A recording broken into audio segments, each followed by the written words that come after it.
मोहब्बत की ऐसी दास्तान जो मंजरे आम पर ना आ सकी। शान और रीमा की शादी क्यों ना हो सकी? शान क्यों मोहब्बत करते थे और अपनी मोहब्बत क्यों छुपाई? खानदान में शादी की कौन करता था मुखालफत? शान और रीमा की जोड़ी कैसी रही? और इसके साथ साथ आपको बताएंगे शान की जिंदगी के अरूजो सवाल के बारे में। लेकिन अगर अभी तक आपने हमारा यूट्यूब चैनल सब्सक्राइब नहीं किया तो हमारे यूट्यूब चैनल को सब्सक्राइब करें ताकि शोबिस की दुनिया से आप जुड़े रहें। क्या शान शाहिद ने झूठ बोला है कि वह अदाकारा रीमा से शादी नहीं करना चाहते थे?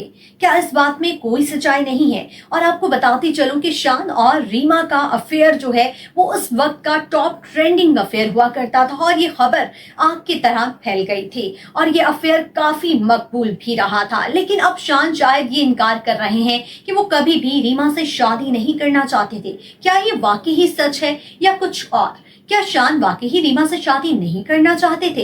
और इन दोनों की कहानी और मोहब्बत का इख्तिताम क्या हुआ था, ये सब कुछ बताएंगे आपको इस वीडियो में। और रीमा का करियर 21 सितंबर 1990 को रिलीज होने वाली फिल्म बुलंदी से शुरू हुआ था। ये दोनों ही न्यू कमर्स थे और दोनों की उम्र 19 साल की थी। शान का कहना है कि वो उस वक्त 16 बरस के थे और उस वक्त इंसान के दिल में शादी का ख्याल भी नहीं आता है। लेकिन नाज़रीन, ये बात दुरुस्त नहीं है। सोशल मीडिया इंडस्ट्री को कवर करने वाले जर्नलिस्ट बार बार इस बात की तस्दीक कर चुके हैं कि शान को रीमा से मोहब्बत हो गई थी और उनकी मोहब्बत में गिरफ्तार हो गए थे, उनसे शादी करना चाहते थे और ये भी कि शान ने उनकी वालिदा से भी बात कर ली थी। लेकिन रीमा के करियर का स्टार्ट था और उनका स्टार्ट भी उरूज पर रहा। और कौन बेवकूफ लड़की अपने करियर को छोड़कर शादी करके अपनी शोबिस इंडस्ट्री को छोड़ सकती थी? यही वजह थी कि रीमा और उनकी वालिदा ने इस शादी से इनकार कर दिया था। नाज़रीन, फिल्म बुलंदी उस वक्त की सुपर डुपर हिट रही थी और इस फिल्म ने रीमा को बहुत ज्यादा मशहूर कर दिया था और रीमा बहुत ज्यादा पॉपुलर हो गई थी। हर प्रोड्यूसर डायरेक्टर की ये ख्वाहिश होती थी कि रीमा को अपनी फिल्म में कास्ट किया जा सके।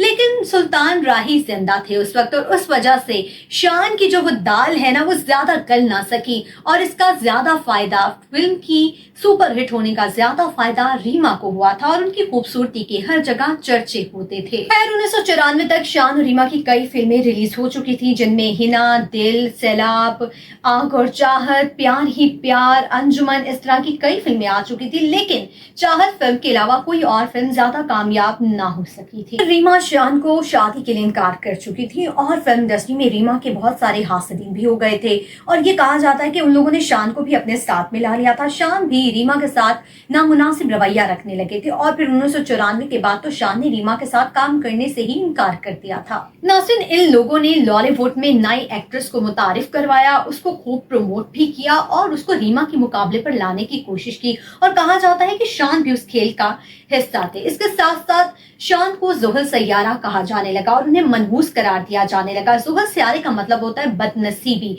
तो शान की जितनी भी फिल्में थी वो फ्लॉप हो रही थी, इस वजह से लोग उनको ज़ोहल सैयारा भी कहने लग गए थे, उनको मनहूस कहा जाने लगा था। शान की तमाम फिल्में उस वक्त तक फ्लॉप हो रही थी। फिर 1997 में सैयद नूर ने जुआ खेला और उन्हें अपनी फिल्म संगम में कास्ट किया।